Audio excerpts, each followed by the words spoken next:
Sebelum kita mulai, marilah kita berdoa bersama-sama agar apa yang akan kita pelajari ini menjadi ilmu yang nafi'. Amin.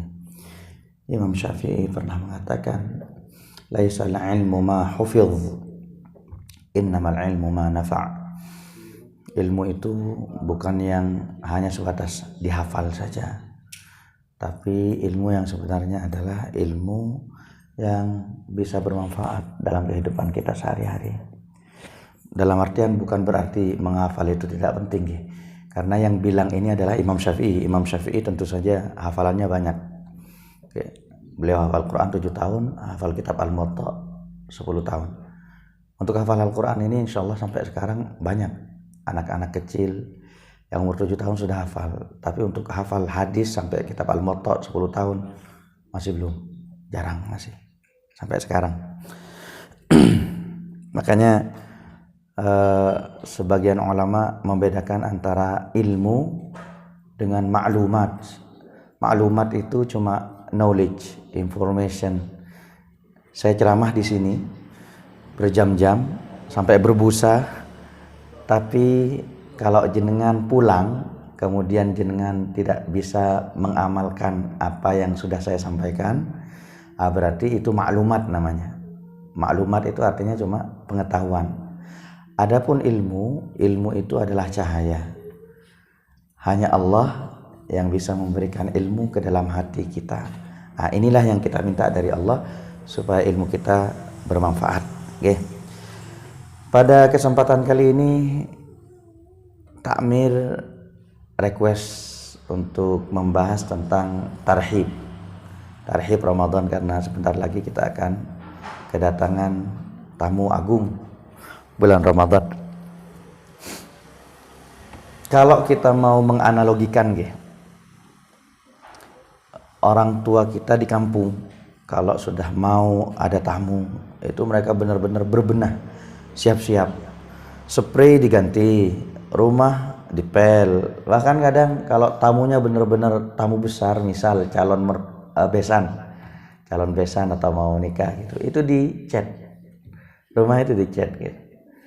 Bahkan untuk makanannya itu bukan makanan sehari-hari, potong ayam kampung, potong kambing, walaupun kambingnya cuma satu-satunya yang kita punya, ya tetap aja dipotong untuk menghormati tamu, memuliakan tamu.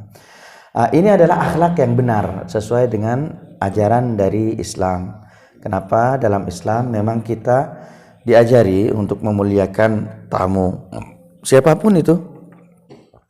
Berdasarkan hadis yang diriwayatkan oleh Imam Bukhari, "Man kana yu'minu billahi wal yawmil akhir falyukrim dhaifah." Barang siapa yang beriman kepada Allah dan hari akhir, maka hendaklah dia memuliakan tamunya. Memuliakan tamu. Ramadan ini juga tamu kita, tamu yang agung, tamu yang paling mulia. Maka kita juga harus mempersiapkan kedatangan atau penyambutan yang akan kita lakukan untuk menyambut bulan Ramadan ini. Dan inilah yang dilakukan oleh para ulama kita. Ulama kita itu fokusnya hanya Ramadan saja. Al-Mu'alla Ibnul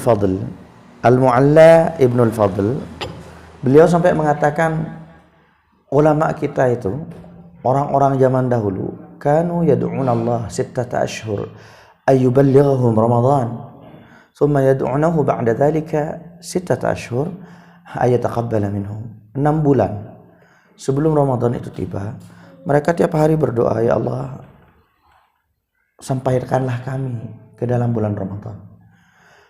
Kemudian setelah bulan Ramadan, mereka berdoa 6 bulan setelahnya, ya Allah, taqabbal minna, terimalah amal kami yang kami perbuat di bulan Ramadan. Jadi memang di otak mereka itu cuma Ramadan saja, akhirat saja. Lah kenapa? Pertanyaannya, kenapa Ramadan itu sebegitu penting bagi mereka? Ini berdasarkan sebuah hadis yang diriwayatkan oleh Ibnu Majah. Talhah bin Ubaidillah, dari Talhah bin Ubaidillah. Talhah bin Ubaidillah ini adalah salah satu sahabat yang dijamin masuk surga. Talhah bin Ubaidillah menceritakan bahwa dulu ada dua pemuda nih, sama-sama hijrah, bareng hijrahnya, masuk Islamnya bareng. Ya bedanya, yang pertama ini lebih rajin ibadahnya, bahkan dia selalu ikut perang. Kalau ada perang pasti ikut nih.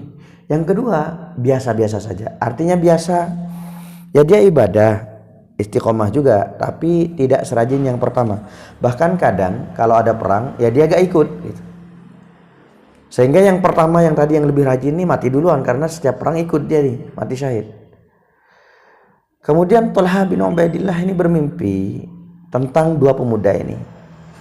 Ternyata di pintu surga, yang pertama masuk surga duluan adalah pemuda yang kedua, yang ibadahnya kurang rajin nih, yang gak jarang ikut perang nih. Dia heran ketika dia bangun, dia bercerita kepada sahabat yang lain, sampai berita ini nyampe ke telinga Rasulullah. Dipanggillah Thalha. Apa yang kamu lihat tadi malam di mimpimu? Ya dia ceritakanlah. Kemudian Rasulullah mengatakan, min ayyi dzalika ta'jabun? Apa yang kamu herankan? Apa yang kalian herankan dari mimpi ini? Artinya orang-orang pada waktu itu heran, kenapa yang kedua ini yang masuk surga duluan, bukan yang pertama orang yang mati syahid nih. Maka Rasulullah mengatakan, alaisa qad makatha ba'dahu sanah wa adraka Ramadan fa afsama. Bukankah laki-laki yang kedua ini, ya walaupun dia kurang rajin ibadahnya, tapi dia matinya itu belakangan. Artinya dia masih nyambung Ramadan berikutnya, masuk ke Ramadan berikutnya. Jadi yang Rasulullah pertama sebutkan adalah, kenapa laki-laki ini masuk duluan ke surga? Karena dia masuk ke Ramadan setelahnya. Dia lebih banyak puasanya tentunya. Dia lebih banyak sujudnya karena umurnya lebih panjang. Jadi kalau misal Allah memberikan kita kesempatan untuk masuk ke dalam bulan Ramadan yang tinggal beberapa hari ini, ya kita harus bersyukur kepada Allah Subhanahu wa taala, karena banyak sekali teman-teman kita, tetangga kita yang satu kampung, teman-teman grup kita yang nomor HP-nya itu masih ada dalam kontak kita tapi sudah meninggal beberapa minggu yang lalu. Oke. Jadi apa saja yang perlu kita lakukan untuk menyambut bulan Ramadan ini? Setidaknya ada 6 hal yang bisa kita lakukan. Apa saja itu? Yang pertama, doa. Perbanyak doa kepada Allah. Berdoalah agar kita diberikan kesempatan untuk masuk ke bulan Ramadan di tahun ini. Kurang berapa hari, Pak, Bu? Kurang berapa hari? 5 hari, 7 hari, 6 hari. Tergantung ya, ada yang pakai hisab, ada yang pakai ru'yah. Dua-duanya sama-sama mempunyai dalil yang kuat. Sama-sama mempunyai dalil yang kuat. Nah, apa yang harus kita doakan? Yahya bin Abi Katsir berdoa, Allahumma sallimni li Ramadan wa sallim Ramadan li wa tasallamhu minni mutaqabbala. Yahya bin Abi Katsir berdoa, ya Allah, selamatkanlah aku sampai masuk ke bulan Ramadan. Artinya apa? Jangan sampai engkau menjadikan aku sakit atau punya udzur di bulan Ramadan. Karena kalaulah kita misal diberi umur panjang, tapi Allah kasih kita stroke selama bulan Ramadan, ya gak bisa juga ibadah, gak bisa maksimal ibadah. Makanya kita memohon agar dijauhkan dari penyakit, dari udzur, agar kita bisa memaksimalkan ibadah kita. Wasallim Ramadan li, ya Allah, selamatkanlah hilal Ramadan agar dia bisa bertemu aku. Artinya jangan wafatkan aku sebelum Ramadan. Beberapa tahun yang lalu waktu saya masih di Brunei, saya punya tetangga, teman, dia H-7 sebelum Ramadan, seminggu sebelum Ramadan, dia ngajak saya, ayo kita belanja supaya nanti pas Ramadan kita gak sibuk-sibuk belanja. Belanjalah dia, mulai dari telur, ayam, daging, pokoknya itu mau nandon sampai 1 bulan gitu. supaya dia fokus ibadah. Masya Allah, orangnya soleh, orang soleh. H-1 sebelum Ramadan Allah memanggil dia. Akhirnya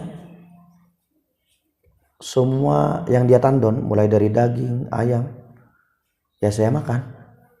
Karena dia teman saya, teman sekamar gitu ya. Oke, tetangga kamar waktu saya masih jadi student. Baik.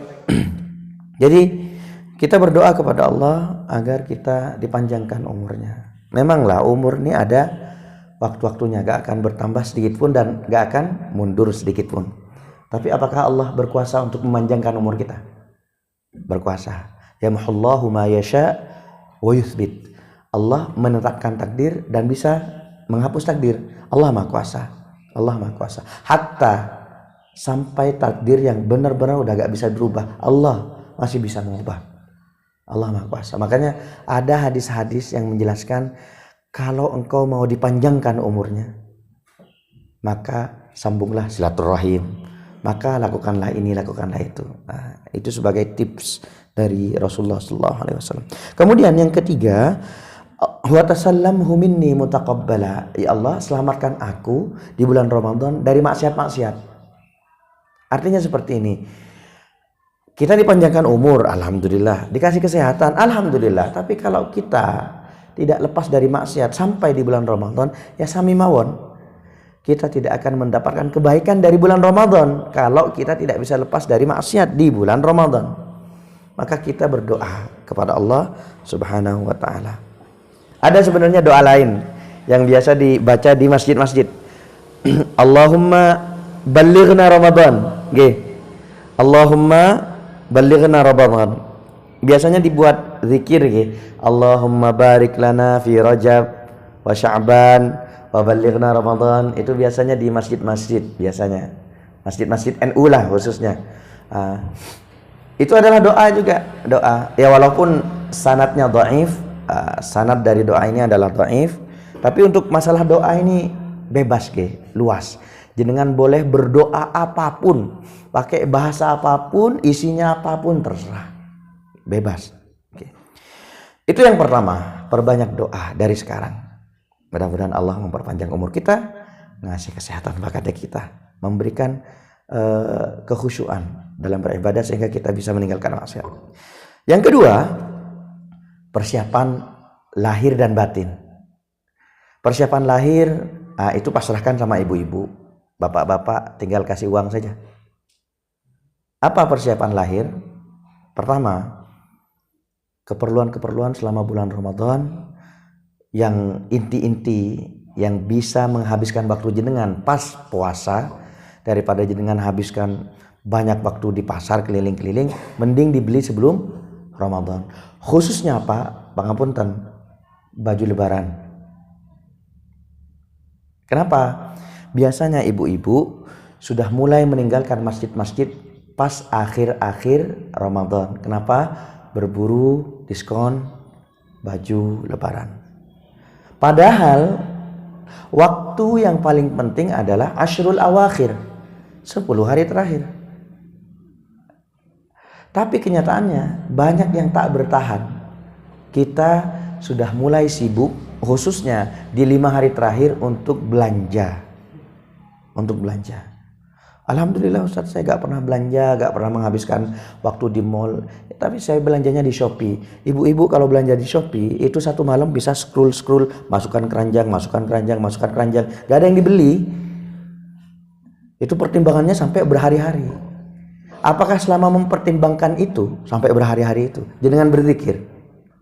Enggak ada orang scroll, masuk keranjang, pertimbangan mana yang mau dibeli, mana yang enggak, sambil berzikir tuh gak ada. Fokus, malah stres.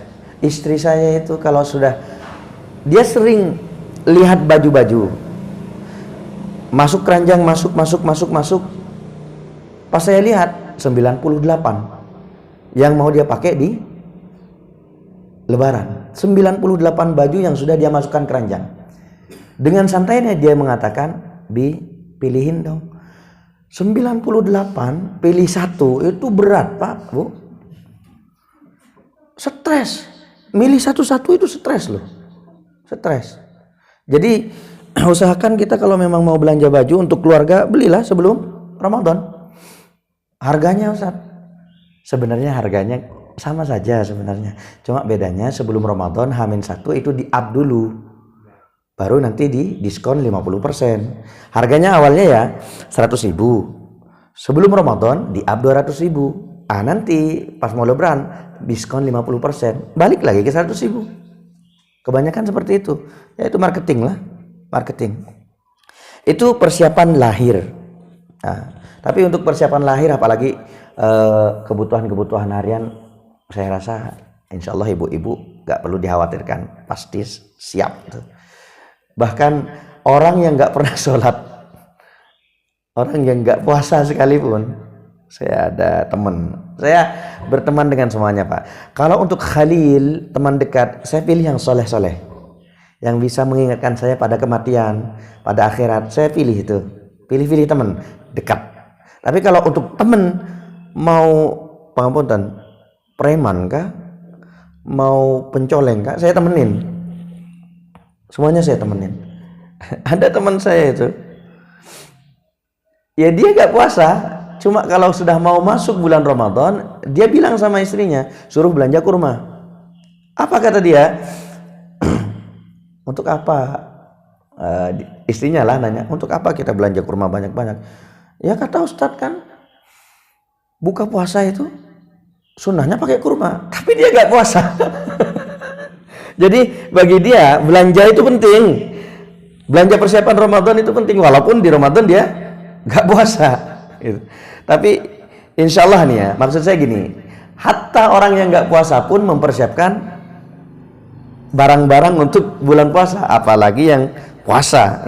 Itu saya tidak khawatirkan, insya Allah aman nih lah. Yang saya khawatirkan, yang kebanyakan bablas ini persiapan batin. Ini yang kadang kita lalaikan. Imam Ibnu Rajab dalam kitabnya Lataiful Ma'arif mengatakan persiapan yang paling penting untuk menyambut Ramadan adalah salamatus sadr. Selamatnya dada ini, maksudnya adalah bersihnya hati ini. Itu adalah bekal yang paling penting untuk menyambut Ramadan. Salamatus sadr. Kita seringkali disibukkan dengan masalah-masalah teknis. Lebih penting persiapan lahir. Kita lupa untuk menyiapkan jiwa dan hati ini untuk menyambut Ramadan. Apa saja yang perlu kita persiapkan dari jiwa ini? Kita bersihkan jiwa ini sebelum datang bulan Ramadan. Bersihkan dari apa? Hadis yang diriwayatkan oleh Ibnu Majah dan Baihaqi. Allah itu mengampuni orang-orang di bulan Sya'ban, di pertengahan bulan Sya'ban, kecuali dua golongan. Yang pertama musyrik, yang kedua musyahin. Dua hal ini yang perlu kita bersihkan dari hati kita. Yang pertama adalah penyakit hati yang berhubungan dengan Allah, yang bisa merusak hubungan kita dengan Allah, itu perbaiki ini. Apa itu? Syirik. Baik itu syirik jali atau syirik khafi. Syirik jali, nyembah selain Allah. Bukan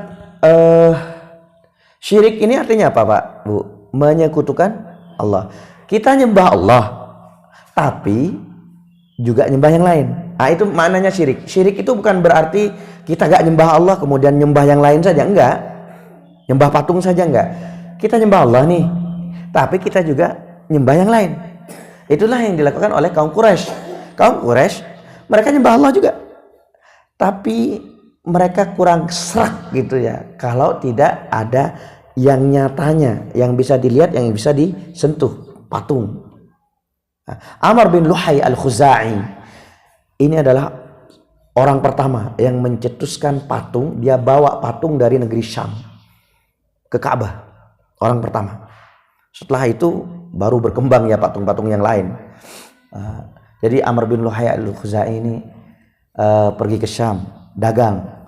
Pas di sana dia melihat orang-orang nyembah patung nih. Dia tanya, apa yang kamu sembah nih? Kami nyembah Allah, tapi kami juga menjadikan ini sebagai wasilah nih. Kalau kami mau minta hujan, dia ngasih hujan. Kalau kami minta pertolongan, dia ngasih pertolongan. Menarik nih. Kata Amr bin Luhai. Amr bin Luhai itu pentolannya kaum Quraisy waktu dulu. Akhirnya dibawa satu sampel, dibawa ke Ka'bah.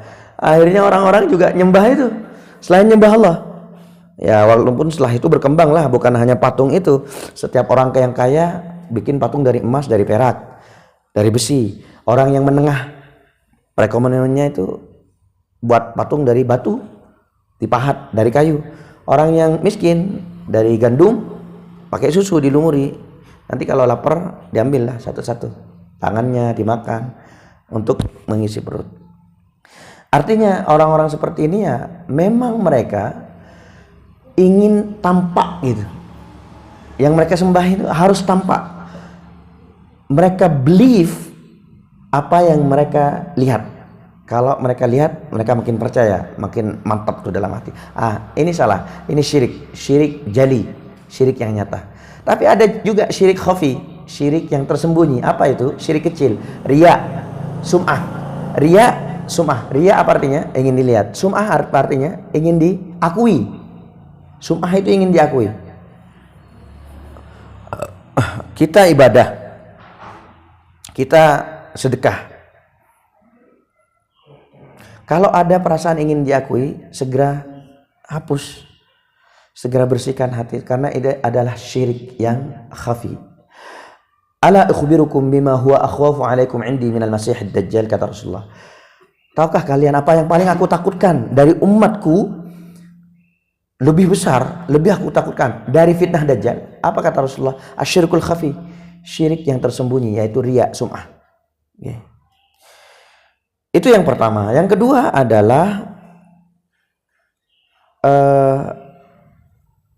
musyahin.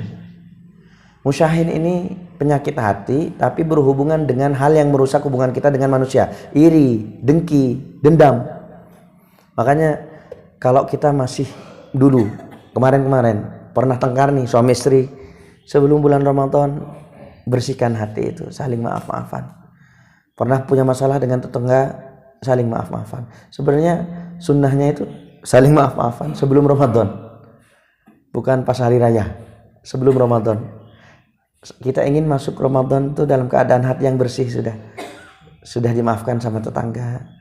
Pak Ustadz, yang salah itu dia duluan, masa saya yang harus minta maaf duluan? Gak apa-apa, ngalah aja. Gak ada yang perlu dipertahankan mati-matian di dunia ini. Ntar lagi kita juga mati. Nanti ada hitung-hitungannya di akhirat, santai saja. Semuanya ada di akhirat hitung-hitungannya. Nah, hati ini perlu kita bersihkan supaya nantinya amal kita akan baik selama bulan Ramadan. Ini berdasarkan hadis kata Rasulullah, ala inna fil jasadi mudghah idza salaha salahal jasadu kullu. Dalam budannya, dalam tubuh manusia ada segumpal darah. Kalau dia baik, baik semua amalnya. Kalau dia buruk, buruk semuanya. Apakah itu? Hati ini kalau kita bersih, insya Allah amal kita selama bulan Ramadan baik. Kita lebih khusyuk, lebih tawadhu, lebih tenang i'tikaf, lebih lama untuk baca Quran, lebih kerasan ya. Dan itu bukan hanya di bulan Ramadan. Keadaan hati ini menentukan keadaan kita selama di kuburan.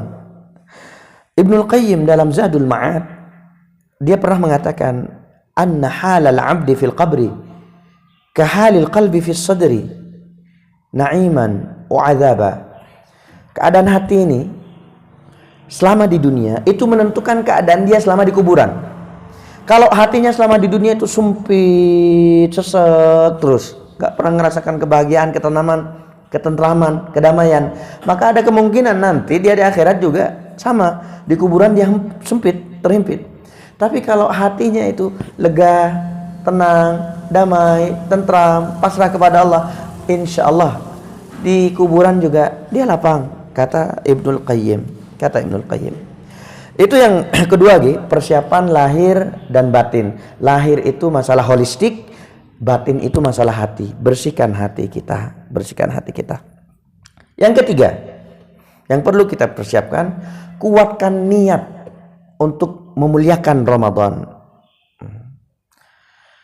Apa niat ini yang harus kita kuatkan? Niat untuk beribadah maksimal selama bulan Ramadan. Itu harus jenengan tulis, Bu, Pak. Dari sekarang di buku, tempelkan di lemari kah, di kamar kah. Apa saja yang harus ditulis, target-target, niat-niat kita mau ibadah apa saja selama bulan Ramadan. Contoh, cita-cita atau keinginan, saya ingin full tarawih bulan Ramadan di masjid. Oke. Saya ingin hatam seminggu sekali, atau saya ingin hatam selama 1 bulan itu 4 kali misal. Ditulis tuh. Saya ingin ngasih iftar buka puasa berapa porsi. Ditulis. Untuk apa? Kalau misal naudzubillah, mudah-mudahan jenengan umurnya panjang semuanya. Kalau misal jenengan meninggal, jenengan sudah dapat pahala apa yang jenengan niatkan. Apa kata Rasulullah? Man hamma bihasanatin falam ya'malha kutibat lahu hasanah. Barang siapa yang berniat, bercita-cita ingin melakukan kebaikan, kemudian dia tak sempat melakukannya, ya terserah karena udzur kah? Sakit misal stroke, atau karena sakit kah? Atau karena meninggal, maka dia akan ditulis pahala yang sempurna dari apa yang dia niatkan. Kalau niat saja ditulis pahala yang sempurna, bagaimana dengan orang yang melakukan, Ustaz? Allah akan melipat gandakannya. Dalam hadis yang diriwayatkan oleh Imam Muslim, Allah akan melipat gandakannya 10 sampai 70 kali lipat. 10 sampai 700 kali lipat. Mohon maaf. Asyran ila 700 dhi'fin. 10 sampai 700 kali lipat kalau dia melaksanakan apa yang dia niatkan. Jadi kita niatkan saja dari sekarang. Kita tulis apa saja yang ingin kita lakukan. Tapi ini bukan nazar, beda. Ini niat, keinginan. Kalau nazar itu janji atau sumpah. Nazar, kalau jenengan baca ulama-ulama fikih, para fuqaha, nazar itu hukumnya apa? Makruh. Kebanyakan ulama fikih mengatakan bahwa nazar itu hukumnya makruh. Kenapa? Nazar itu seperti ini loh. Kalau Allah kasih saya, baru saya mau ngasih. Misal, kalau saya lulus, saya mau ngasih sedekah ke 60 anak yatim. Kalau Allah gak ngasih lulus, gak mau ngasih. Kayak Allah yang butuh gitu loh. Salah. Seharusnya kalau memang kita mau lulus misal, ya kita kasih dulu anak yatim 60 orang. Habis itu kita berdoa, ya Allah, dengan amal saya ini terimalah amalku dan jadikanlah itu sebagai wasilah agar saya lolos. Bukan berjanji, ya Allah, kalau kamu loloskan saya kasih nanti 60 anak yatim. Sebenarnya ini kurang sopan gitu, nazar. Makanya hampir semua ulama mengatakan nazar itu makruh, hukumnya makruh. Oke. Walaupun ada yang mengatakan nazar itu gak masalah, mubah, ibahah. Tapi kebanyakan mengatakan makruh. Baik. Niat ini yang membedakan antara orang awam dengan orang alim. Pernah dengar Ibu, Bapak? Mungkin ada ustadz-ustadz yang pernah mengatakan seperti ini. Tidurnya orang alim itu lebih baik dari ibadahnya orang ahli ibadah. Orang awam maksudnya. Ini bukan hadis. Ini kesimpulan ijtihad saja. Setelah saya cari-cari apa sih yang mendasari itu, ternyata ketemu hadis riwayat An-Nasa'i. Rasulullah bersabda, "Man ata firasyahu wa huwa yanwi ay yusalliya minal lail, fa ghalabathu 'ainah, kutiba lahu ma nawa." Barang siapa yang pergi ke kasurnya, dia mau tidur, kemudian dia berniat nanti malam saya mau bangun, mau melaksanakan sholat tahajud. Kemudian dia terlelap tidur, ghalabathu 'ainah, bablas sampai subuh. Maka Allah akan mencatat bahwa malaikat akan mencatat bahwa dia sudah melakukan tahajud nih. Kutiba lahu ma nawa. Makanya orang tidur, orang alim itu, ya dia tetap mendapatkan pahala dari tidurnya. Sementara orang awam ketika bangun tahajud pun dia ngantuk, sholat sambil ngantuk. Jadi berbeda. Qul hal yasawil ladzina ya'lamuna wal ladzina la ya'lamun. Samakah orang yang mempunyai ilmu dengan orang yang tak punya ilmu? Walaupun sama-sama sholat, ibadahnya kualitasnya beda. Makanya jenengan datang ke sini malam-malam waktu masih gelap, itu jenengan datang ke majelis-majelis seperti ini untuk menuntut ilmu, itu sudah benar, tracknya sudah benar. Kenapa? Nanti berbeda antara ibadahnya orang awam dengan orang yang punya ilmu. Bahkan orang-orang seperti jenengan itu sudah dikasih kabar gembira sama Rasulullah Sallallahu Alaihi Wasallam. Allah memberitahu kepada Nabi, berilah kabar gembira pada orang-orang yang berjalan di tengah kegelapan malam untuk sholat subuh. Untuk sholat subuh. Kabar gembiranya apa? Nanti di hari kiamat mereka akan mendapatkan cahaya yang terang benderang, yang sempurna. Saya lihat orang-orang yang sudah sepuh seperti jenengan ini pergi pakai motor, pakai jalan kaki malam-malam, di mana ketika itu orang-orang masih lelap tidur. Itu sulit, Pak, Bu, bagi orang-orang biasa. Makanya jenengan bersyukur kepada Allah karena sudah diberikan kelebihan hidayah daripada orang-orang yang lain. Oke. Ingat nggih? Mulai dari hatamnya berapa kali, kemudian it'amnya berapa kali. Harus hatam kalau bisa. Ya minimal 1 kali. Tentu saja kalau kita mau dibandingkan dengan ulama-ulama zaman dahulu, Imam Syafi'i hatam 60 kali. Kana li Syafi'i 60 khatmah. Bulan Ramadan 60 kali hatam, artinya sehari itu 2 kali. Kemudian imam-imam yang lain ada yang hatam yakhtimu fi kulli lailatain, 2 hari hatam. Terserah jenengan, semampu jenengan. Misal jenengan nggak bisa ngatamin 2 hari, ya 1 minggu. Nggak bisa ngatamin 1 minggu, ya paling tidak setengah bulan lah hatam. Kalau nggak bisa ngatamin setengah bulan, ya paling tidak sebulan lah hatam.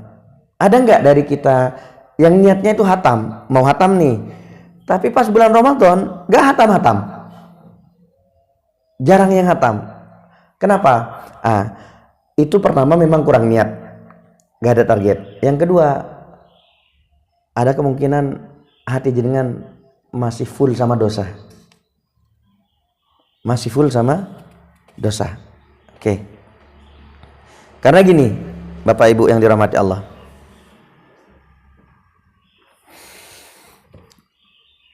Syekh Shinqiti pernah ditanya, kenapa ya muslimin di bulan Ramadan itu khusyuknya di awal-awal saja, tambah ke belakang tambah menguap, khusyuknya itu tambah hilang.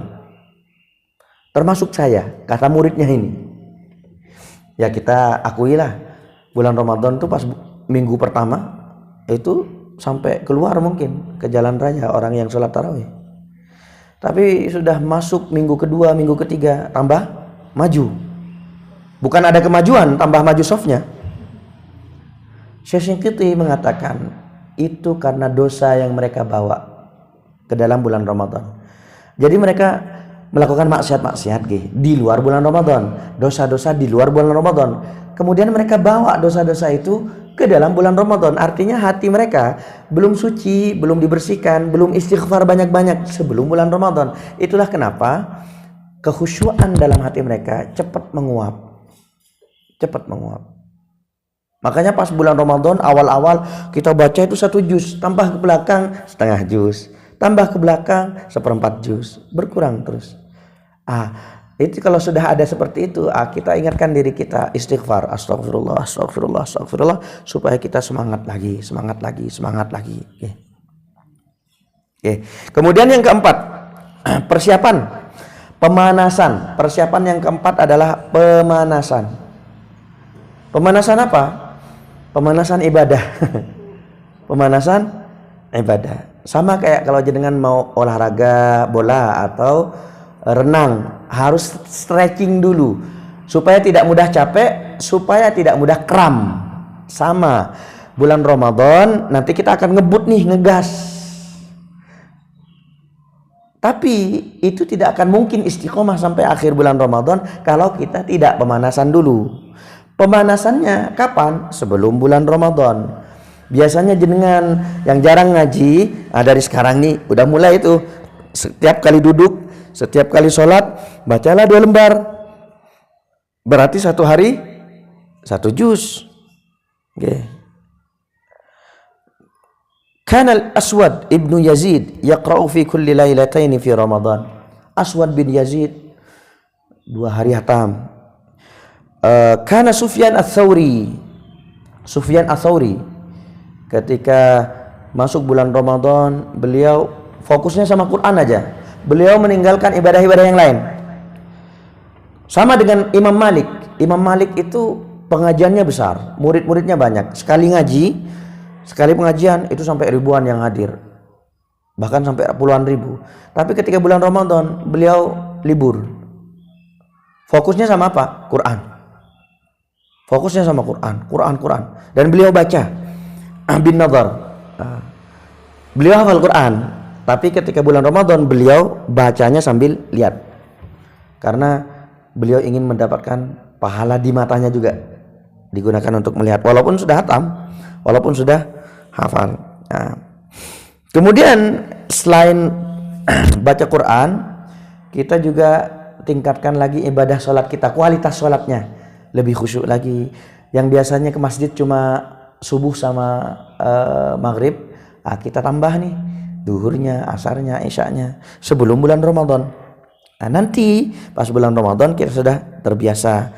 Yang biasa misal tidur habis subuh, kita latih dari sekarang nggak tidur habis subuh, karena waktu yang paling berkah adalah habis subuh. Rasulullah mendoakan umat-umatnya, Allahumma barik fi ummati fi bukuriha. Ya Allah, berkatilah umatku di pagi harinya. Artinya kalau kita tidur, habislah berkah tuh, dibuat untuk tidur. Itu yang keempat, lakukan pemanasan dari sekarang. Kemudian yang kelima, belajar ilmu fikih puasa.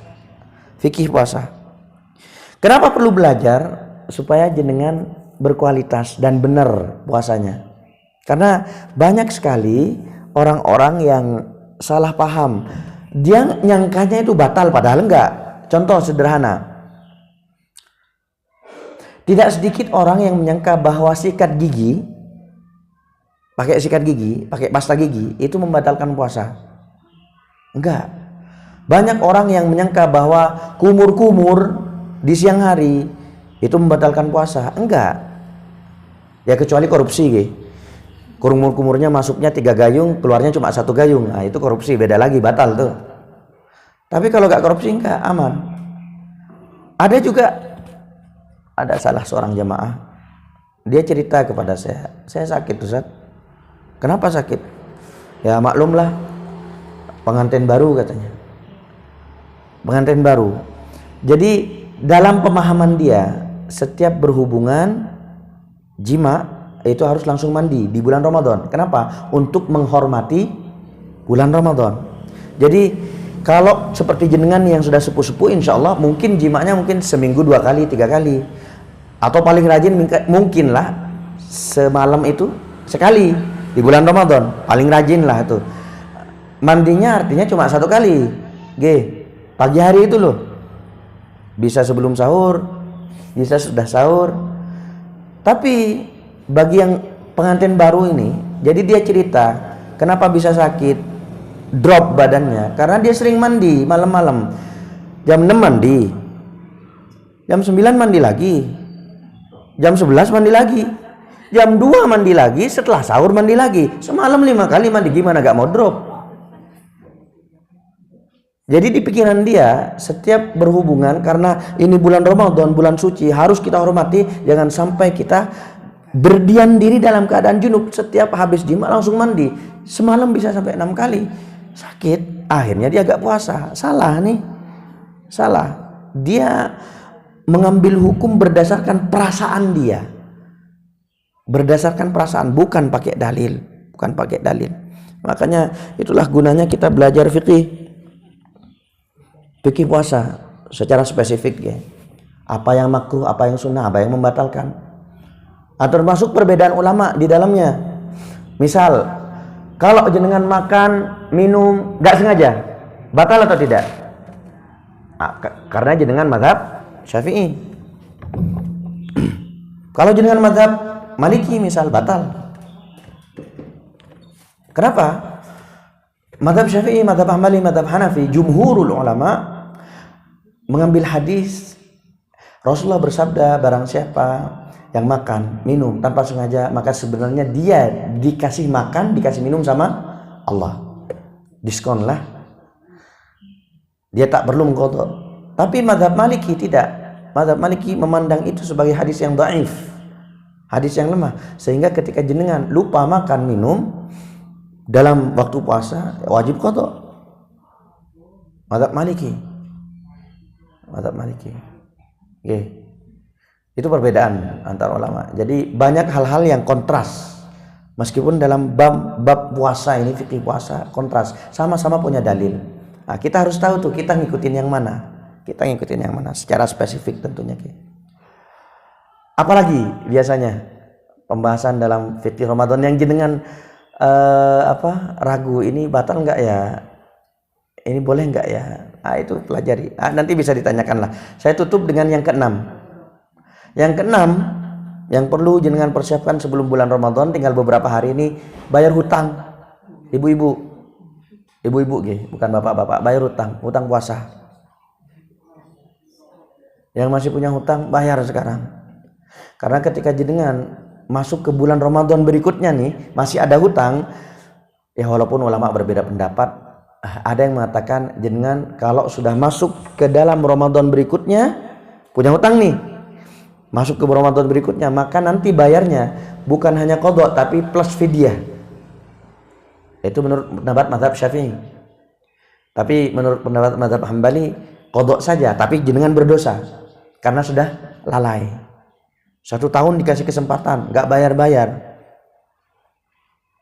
Itu jenengan lalai. Baik, itu saja mungkin karena waktunya sudah hampir habis, sudah terbit matahari. Monggo saya buka sesi tanya jawab kalau ada yang mau ditanyakan. Monggo Ibu. Monggo. Ini suami istri. Nah, si istri ini juga punya penghasilan sendiri. Nah, kebetulan dia punya zakat. Si istri ini lagi punya zakat mal. Nah, si suami ini karena sesuatu hal dia akhirnya punya utang. Nah, maksud saya, bolehkah si istri ini dengan zakatnya itu membayarkan hutangnya suami? Tapi suami itu juga pasti bisa, bekerja juga bisa. Cuman untuk kebutuhan keluarga pun, ya karena dia punya masalah dengan pinjaman dan sebagainya, dia mungkin bisa untuk kebutuhan istri. Nah, si istri ini kebetulan punya zakat itu punya dikasihkan. Masya Allah, berarti istrinya ini business woman, zakatnya saja bisa bayarin hutang suami. Keren. Banyak penghasilannya nih. Baik, ibu-ibu yang dirahmati Allah, apakah harta dari istri itu milik suami juga? Enggak, harta dari istri milik istri. Pertanyaannya tadi, ketika istri punya kelebihan, bukan hanya zakat sebenarnya. Walaupun jenengan sudah ngeluarin zakat, karena zakat misal cuma 2,5%, jenengan punya pemasukan yang lebih, suami punya masalah, hutang, terlilit hutang, maka kalau jenengan ikhlas untuk membantu, itu tidak masalah. Jenengan dapat pahala, bantu orang yang punya hutang, walaupun suami sendiri. Jadi dalam Islam, kaidahnya adalah bantu orang terdekat dulu. Baik itu sedekah, zakat, infak, bantu orang terdekat dulu. Makanya Allah berfirman, yas'alunaka madza yunfiqun qul ma anfaqtum min khairin falil walidain wal aqrabin wal yatama wal masakin wa ibnis sabil. Hatta untuk infak saja, infak yang perlu diutamakan lil walidain, kedua orang tua dulu. Baru siapa? Aqrabin, sanak famili. Jadi jangan langsung loncat ke fakir miskin. Jangan punya kelebihan uang nih, jenengan utamakan dulu prioritasnya. Ada aulawiyat, prioritas di sana. Pertama orang tua dulu. Setelah orang tua, lihat tuh kanan kiri, adik, kakak, paman, bibi, ada nggak yang kesulitan ekonomi? Kita bantu mereka dulu. Jangan loncat ke tetangga. Makanya tadawul, uang sedekah, infak, wakaf dan seterusnya, itu hasilnya itu harus diprioritaskan ke orang-orang terdekat dulu. Misal nih, tetangga jenengan kelaparan nggak makan 3 hari. Orang di Palestina kelaparan nggak makan 3 hari. Adalah orang Palestina yang jenengan kenal. Mana yang lebih berhak Anda bantu dulu? Tetangga jenengan dulu. Oke.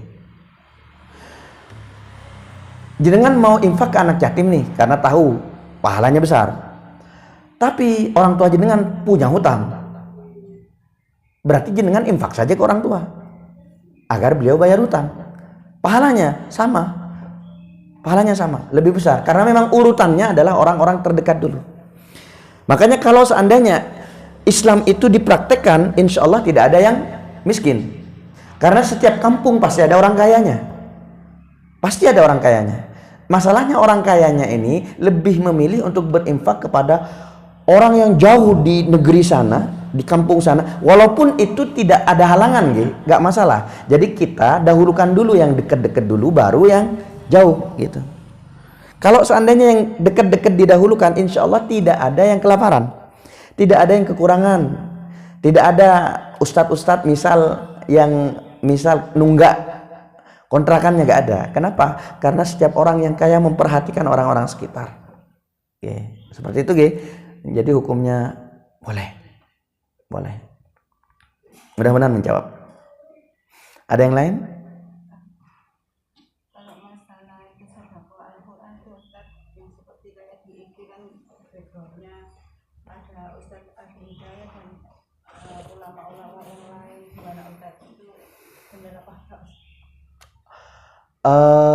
Pertama Ibu, Bapak, di medsos kita mudah motong-motong video ustadz-ustadz yang terkenal untuk kepentingan kita, pakai rekening yayasan kita. Yayasannya ada atau tidak? Kadang ada yayasannya, ada rekeningnya, berarti ada izinnya, tapi dipergunakan untuk apa? Wallahu alam. Saran saya kalau jenengan mau wakaf Quran, jenengan cari saja di sini. Di Malang banyak kok yayasan-yayasan pondok pesantren yang mereka itu kekurangan. Jenengan belikan langsung kasih. Beda loh Bu, ketika jenengan ngasih langsung pada orang yang membutuhkan dengan jenengan ngasih melalui medsos. Beda. Contoh nih, jenengan punya uang 1 juta, mau jenengan infakkan, sedekahkan. Kalau jenengan langsung ngasih ke medsos, transfer, udah selesai, ya udah.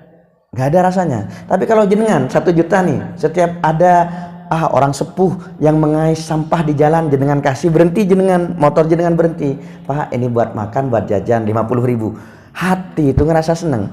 Kalau hati seneng, ada hormon yang keluar, hormon dopamin, serotonin, yang akan membuat hati kita tambah bahagia, imun tambah kuat, insya Allah jarang sakit. Itulah kenapa as-shadaqatu tadfa'ul bala. Sedekah itu mencegah dari bala, penyakit. Kenapa? Ya karena ketika kita ngasih, kita bahagia. 50.000, bahagia kita. Beda. Kecuali jenengan mau infak misal 100 M, nggak mungkin jenengan yang bagi. Maka serahkan ke panti-panti sosial, biar mereka lah yang bagi. Jenengan nggak punya waktu untuk membagi itu karena jenengan businesswoman, businessman misal sibuk, nggak masalah. Tapi kalau jenengan cuma mau bagi 1 juta, mudah saja. Saya sekali jalan, insya Allah banyak menemukan. Sekarang nih saya pulang, kalau cuma mau bagi 10 juta pun, setiap orang 50.000, sampai di Noyo udah habis uangnya. Dan saya ngerasa bahagia banget. Beda rasanya ketika kita langsung ngasih ke yayasan yang cuma 1 juta itu dengan langsung ngasih sendiri. Walaupun dalam hal ini saya tidak melarang jenengan untuk ngasih ke yayasan langsung. Kalau jenengan sibuk, monggo silahkan. Kalau jenengan sibuk. Tapi kalau enggak, ya kita bagi sendiri. Wallahu a'lamu bishawab. Oke. Tapi kalau jenengan yang jenengan tanyakan pahalanya seperti apa? Ya benar, pahala jenengan wakaf Al-Quran, selama Al-Quran itu dibaca, maka insya Allah itu akan mengalir kepada jenengan. Cuma pertanyakan lagi, apakah santri-santri itu memang butuh Al-Quran? Jangan-jangan Al-Quran sudah numpuk di sana, sehingga Al-Quran yang jenengan wakafkan nggak pernah dibaca, jadi pajangan, berdebu, dimakan rayap, habislah gak ada yang baca. Ketika kita masuk ke sebuah yayasan, kita lihat santrinya, Qurannya sudah numpuk, tanyakan kepada ustadznya, anak-anak di sini butuh apa? Anak-anak di sini butuh pakaian, Bu. Mereka cuma punya 2 helai pakaian. Oke, kasih pakaian. Kan bukan dipakai untuk ibadah, Ustaz. Enggak, pakaian mereka pakai sholat, mereka pakai ngafal, jenengan juga dapat. Bukan hanya Qur'annya. Oke? Mudah-mudahan menjawab. Ada yang lain? Sampun? Oke, monggo Ustaz. Untuk menatah hati agar semangat untuk menyambut bulan Ramadan. Oke, menatah hati agar semangat bulan Ramadan. Rasulullah Shallallahu Alaihi Wasallam pernah mengatakan, "Sumu saumal muwaddi'in." Pesan Rasulullah kepada sahabat, puasalah seakan-akan itu adalah puasa terakhir Anda. Sumu saumal muwaddi'in. Berpuasalah seakan-akan itu adalah puasa terakhir Anda. Anda masuk ke hari pertama, anggap itu hari terakhir Anda. Malam ini malaikat akan mencabut nyawa Anda. Kira-kira sempat istirahat enggak? Sempat malas-malasan enggak? Karena gak ada hari yang kedua, Ramadan yang kedua gak ada. Pas masuk Ramadan yang kedua, anggap itu terakhir. Gak ada Ramadan yang ketiga. Hari ketiganya gak ada. Jenengan pasti meninggal nanti malam. Setiap hari jenengan bayangkan, nanti malam saya meninggal. Insya Allah jenengan semangat. Bukan dari saya, dari Rasulullah. Jadi gini Bapak Ibu, apapun yang saya jelaskan tidak ada dasarnya dari hadis ataupun Quran, itu saya ngibul saja mungkin. Katakanlah ngibul. Karena agama itu isinya cuma, kalau gak firman Allah, ya sabda Nabi. Itulah agama. Adapun perkataan-perkataan yang lain, itu harus menjelaskan tentang Al-Quran ataupun ayat. Di luar itu pendapat. Pendapat bisa salah, bisa benar. Bisa diambil, bisa enggak. Oke. Tapi kalau sudah ada hadisnya, ada ayatnya, kemudian saya jelaskan, menurut pendapat ini, pengertiannya seperti ini, maka itulah agama. Ambil agama itu. Insya Allah kita akan selamat. Oke, mudah-mudahan menjawab. Mungkin sudah cukup karena waktunya sudah habis. Kita baca doa kafaratul majlis. Subhanakallahumma wa bihamdika asyhadu an la ilaha illa anta astaghfiruka wa atubu ilaik. Assalamualaikum warahmatullahi wabarakatuh.